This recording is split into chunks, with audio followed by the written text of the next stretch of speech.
என்ன நண்பா? மயிர நண்பா, வார்த்தையை சொல்லி சொல்லி தானே என்ன கட்டிப்போம். என்ன நண்பா இப்படி பேசிட்ட? ஸோ தளபதி விஜய் வந்து பார்த்தோன்னா விசில் சின்னம் வந்து பார்த்தோன்னா வாங்கியிருக்கிறாரு. ஸோ ரொம்ப வந்து சந்தோஷமான விஷயம் தான் இது. எல்லாருமே இன்றைக்கி வந்து பார்த்தோன்னா விஜய் ரசிகர்களாக இருக்கட்டும், இல்லை வந்து தாவேகா கட்சியில் இருக்கிறவங்கள்ட்ட அவ்வளோ பெரிய கொண்டாட்டம் அப்படின்னு சொல்லலாம் இன்றைக்கி. நான் ஏற்கனவே உங்கள்கிட்ட முன்னாடியே சொல்லியிருப்பேன்னு நினைக்கிறேன், விசில் சின்னம் தான் வரும்னு. இப்போ வந்து விசில் வந்து அவருக்கு ரொம்ப நல்லா இருக்குது. ஏன்னா அதுதான் கிடைக்கும்னு எதிர்பார்த்தது, கிடைச்சிச்சு. அது மாதிரி ஆட்டோ அந்த மாதிரிலாம் கொடுத்துருந்தாங்கன்னா ஒரு மாதிரி நம்ம ஆட்டோவில் சுற்றுற மாதிரி இருக்கும். அதனால் இப்போ விசில் சத்தம் மட்டும்னால இனிப்பாட்டி விசில் சத்தம் மட்டும் எப்படி பறக்க போகுதுன்னு மட்டும் பாருங்க. விசில் சின்னம் கொடுத்தது அவருக்கு ரொம்ப ரொம்ப ப்ளஸ்ஸு. ஏன்னா மற்ற சின்னத்துலலாம் பிராண்டு, இப்போ ஏடிஎம்கேனா ரெட்டல் வந்து ஒரு பயங்கர பிராண்டு. அதேமாதிரி டிஎம்கேல பார்த்தீங்கன்னா சூரியனா ஒரு பிராண்டு. இப்போ விஜய்க்கு வந்து இவர் படத்தில் ஆல்ரெடி யூஸ் பண்ணுறதுனால இவருக்கு ஒரு பிராண்டாகவே இருக்கும். இந்த சின்னமே அவருக்கு வந்து பொது சின்னமாக இப்போ கொடுத்துருக்காங்க. இதுவே அவருக்கு வந்து நிரந்தர சின்னமாக கொடுத்தாலும் அவருக்கு நல்லது தான். இப்போ விசில் சின்னம் எதனால் ப்ளஸ் அப்படின்னு சொல்கிறேன் அப்படின்னு பார்த்தோம்னா, ஒன்றும் இல்லை. இப்போ வந்து பார்த்தோன்னா எல்லாருக்குமே அதை நார்மலாக பயன்படுத்திகிட்டு இருக்காங்க. என்ன 5 ரூபா 10 ரூபா வாங்கினா விசில் அப்படின்ற மாதிரி இன்றைக்கி எல்லாருமே ரீச் பண்ணலாம். இப்போ எப்படி வந்து விஜயகாந்த் சார் வந்து பார்த்தோன்னா தேமுதிகவுக்கு வந்து பார்த்தோன்னா அந்த ட்ரம்ஸ் வச்சுருந்தாரோ, ஸோ அந்த முரசு வச்சுருந்தாரோ, அந்த மாதிரி வந்து பார்த்தோன்னா இன்றைக்கி தளபதி விஜய் வந்து விசில் சின்னம் அப்படின்ற போது அது மிகப்பெரிய பாசிட்டிவாக தான் போயிருக்குது. இன்றைக்கி எல்லார் மதியிலையுமே வந்து பார்த்தோன்னா ஒரு நல்ல ரீச் கிடச்சிருக்கு அப்படின்னு சொல்லலாம். இப்போ கொடுத்து வச்சுருக்காங்க. அதனால் விஜய்க்கு ஆப்டான இது அந்த விசில் தானே. ஏன்னா சாங்ஸ் கூட இருக்குது, விசில் போடு அந்த அந்த சாங்ஸ்லாம் கேட்குறப்ப இன்னும் அந்த பாட்டை போட்டு தான் வெயிட் பண்ணியிருக்கிறாங்க. அதனால் கரெக்டாக இருக்கு. யாருக்கெல்லாம் வருத்தமாக இருக்கா விஜய் கொடுத்ததுனால? எந்த கட்சிக்கெலாம் வருத்தமாக இருக்கு?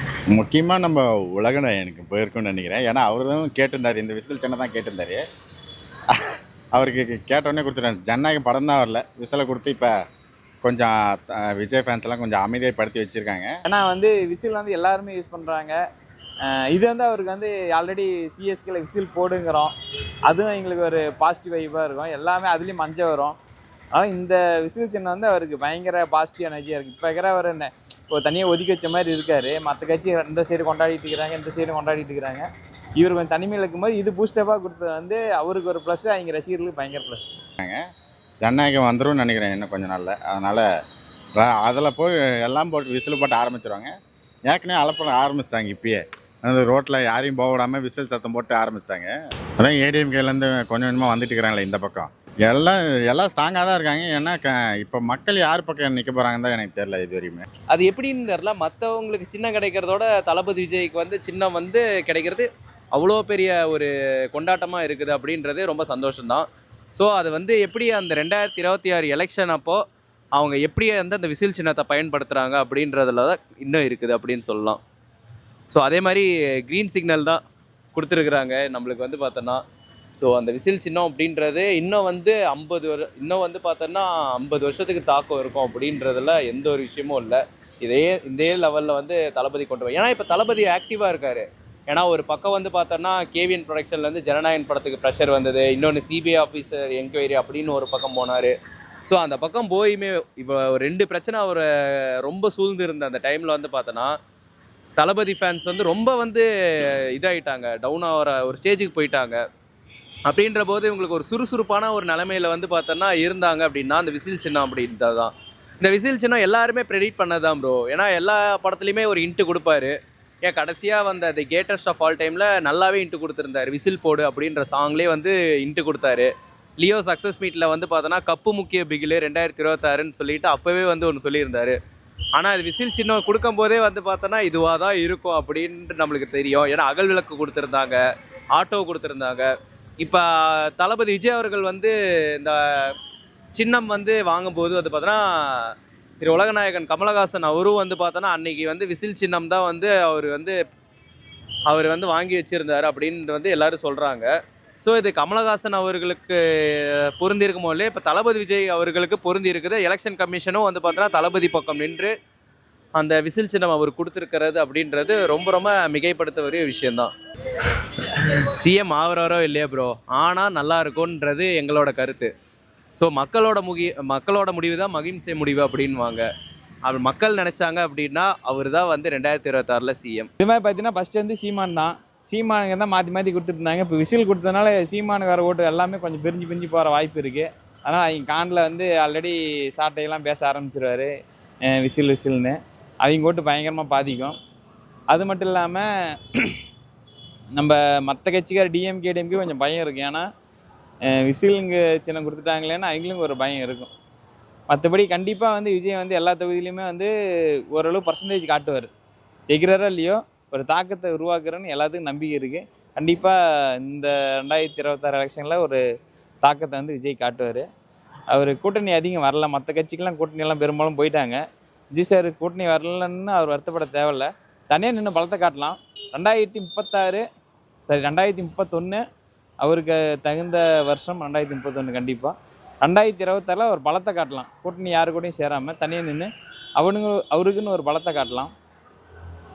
வேறு என்னென்னா அவர் இப்போ ஓட்டு போடுறோம் எல்லாருமே 70% தான் ஓட்டு புல்லிங் ஆகுது. விஜய் சாருக்கு வந்து ஒரு லக் என்னன்னா 99% வந்து ஓட்டு புல்லிங் ஆனிச்சுன்னா விஜய் சாருக்கு வந்து கண்டிப்பாக அதிக பர்சன்டேஜ் வர வாய்ப்பு இருக்குது. ஏன்னா எல்லாருமே ஓட்டு போடுங்க, யாருக்கு வேணாலும் போடுங்க, கண்டிப்பாக எல்லாம் ஓட்டு போடுங்க. அதான் நான் கேட்டுக்கிறேன். ஏன்னா அதுதான் நம்ம பார்க்கணும். அது எலெக்ஷன் அப்போ தான் நம்ம பார்க்க முடியும். ஏன்னா அதுக்கு முன்னாடி நம்ம எதையுமே ப்ரிடிக்ட் பண்ணி நம்ம ஒன்றும் கடவுள்லாம் இல்லை. முன்னாடி என்ன நடக்குன்னு பின்னாடி யோசிக்கிறதுக்குலாம் இல்லை. எந்த கட்சி வந்து காசு அதிகமாக தராங்களோ அதுக்கு போட்டுருவாங்க, அவ்வளோதான். மக்கள் சில பேர்லாம் அப்படி தான் இருப்பாங்க. பல பேர் வந்து இப்போ யங்ஸ்டர்ஸ்லாம் வந்து யார் நல்லது பண்ணுறாங்களோ அவங்க அந்த சைடு போட்டுருவாங்க, அவ்வளோதான். பார்க்கலாம். இந்த தடவை எலெக்ஷன் வந்து கொஞ்சம் டிஃப்ரெண்ட்டாக இருக்கும்னு நினைக்கிறேன். இத்தனை வருஷமாக ரெகுலராக நடந்த மாதிரி இல்லாமல் இப்போ கொஞ்சம் டிஃப்ரெண்ட்டாக நடக்கும்னு நினைக்கிறேன். எனக்கு தெரிஞ்சு ப்ளஸ்ஸாக தான் இருக்கும். நம்ம மற்ற சின்னங்கள்லாம் வந்து இவருக்கு எப்படி எந்த அளவுக்கு ஆப்ட் ஆகும்னு தெரியல. பட் ஆனால் இப்போ விசில் சின்னம் போட்டு நிறைய பேர்த்தில் இந்த டெம்ப்ளேட்லாம் நிறையா இப்போ உருவாகிட்டே வந்துட்டு இருக்குது. நல்ல விசில் சின்னமும் வந்து அவர் கரெக்டாக இருக்குன்னு நினைக்கிறேன். ஏன்னா டக்குன்னு ரோலில் சின்னமும் விசில் சின்னமும் ரெண்டும் ஒரே மாதிரியே இருக்குது. அதை எப்படி பார்த்து மக்கள் போட போகிறாங்க தெரியல. ரோலில் என்ன கட்சின்னு தெரில, அதுக்கு தூக்கி போட்டாங்கன்னா அப்புறம் மோஸ்ட்லி அந்த மாதிரிலாம் இருக்குது. நிறையா கன்ஃபியூஸெல்லாம் இருக்குது. அதை பார்த்து போடணும், அவ்வளோதான். வேறு ஒன்று எனக்கு தெரிஞ்சு அவங்க 2 பேர் ஓட்டை பிரிப்பாரோ இல்லையோ, ஆனால் ஒருத்தர் வேற வந்து பார்த்தோன்னா அந்த குறுக்கால ஒருத்தர் போயிட்டு இருக்காரு பார்த்தீங்களா, அவர் ஓட்டு வந்து கண்டிப்பாக பிரிஞ்சிடும் அப்படின்றத உண்மை. அது யாருன்னு நம்ம சொல்லி தெரியும் ப்ரோ. இப்போ ஏடிஎம்கே ஓட்டுலாம் வந்து பார்த்தோன்னா கண்டிப்பாக பிரியும் ப்ரோ. டிஎம்கேல பிரியுமா இல்லையா, ஏடிஎம்கேல நல்லாவே பிரியும். இப்போ டிஎம்கேலையும் வந்து பிரிஞ்சாலும் வந்து ஏன்னா இன்னும் எலெக்ஷனுக்கு இன்னும் 3 மாதம் 4 மாதம் இருக்குதுங்களா, அதுக்குள்ளே வந்து கண்டிப்பாக ஒரு பிரிவினை ஏற்படும். அதாவது நான் ஒன்று சொல்லேன், நடுவில் கொஞ்சம் பக்கத்துக்கான படம் பார்த்துருக்கீங்களா ப்ரோ?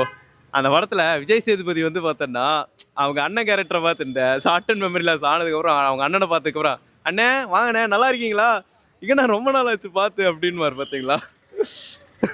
அப்படி தான் வந்து பார்த்துட்டு அதான் அப்படி போனதுக்கப்புறம் வந்து பார்த்தோன்னா அதுக்கப்புறம் அவருக்கு அந்த அம்னீஷா வந்து முடிஞ்சதுக்கப்புறம் சொல்ல போச்சே இவெல்லாம் என் பக்கத்தில் நிற்கிறான் பாரு அப்படின்னு. அந்த மாதிரி அவருக்கு என்னவோ மைண்டில் என்னவோ போயிடுச்சோ தெரியல.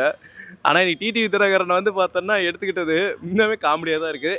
நிறையா பேர் சொல்லுவாங்க அரசியல்லாம் இதெல்லாம் சர்வசாதாரணம் அப்படின்வாங்க. ஆனால் பார்க்குற மக்கள் தான் வந்து பார்த்தோன்னா யார் முதல்ல வந்து பார்த்தோன்னா உண்மையாக இருக்கிறாங்க அப்படின்ட்டு நம்ம தான் யோசிச்சுட்டு இருக்கிறோம். ஆனால் அவங்களாம் வந்து பார்த்தோன்னா சண்டை போடுறாங்க, என்னென்ன பண்ணுறாங்க. ஆனால் ஒரு காலத்தில் டிடிவி வந்து சொல்லியிருந்தார், யார் கிஃப்ட் பாக்ஸு என்னன்னா, நான் இதுக்கு மேலே வந்து எடப்பாடி கூட போனேன்னா அது நான் வந்து தற்கொலைக்கு நான் சமம் அப்படின்னு தூக்கு போட்டுக்கிறதுக்கு சமம் அப்படின்னு சொன்னார். ஆனால் இன்றைக்கி சொன்ன ஒரு கடைசியில் எங்கே போயினார் பார்த்தீங்களா. அதுதானே ஒருத்தர் வந்து விமர்சனம் பண்ணுவார், ஆனால் கடைசியில் அவர் கட்சியிலே போய் அடக்கலை தேடிக்கிற காலம்லாம் இன்னமும் இருந்துட்டு தான் இருக்குது. அப்போ இவர் மட்டும் விதி விலக்கா என்ன ப்ரோ, நீங்களே சொல்லுங்கள்.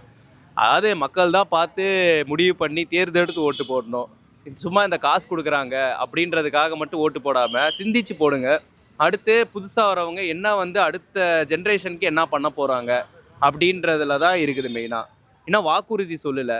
ஸோ வாக்குறுதி சொல்லாததுக்கு முன்னாடியே வந்து பார்த்தோன்னா ஒருத்தர் வந்து இதுக்கு மேலே இவர் செய்ய மாட்டார், இவர் என்ன வீட்டிலேயே வந்து பார்த்தோன்னா அடங்கி கிடக்கிறாரு, வீட்டிலேயே இருக்கிறார். அதான் நான் ஏன் சொல்கிறேன்னா ப்ரோ, அதாவது ஒவ்வொருத்தரும் வந்து பார்த்தோன்னா இப்போ வந்து பழைய ஆளாக ஆயிட்டாங்க எல்லாருமே.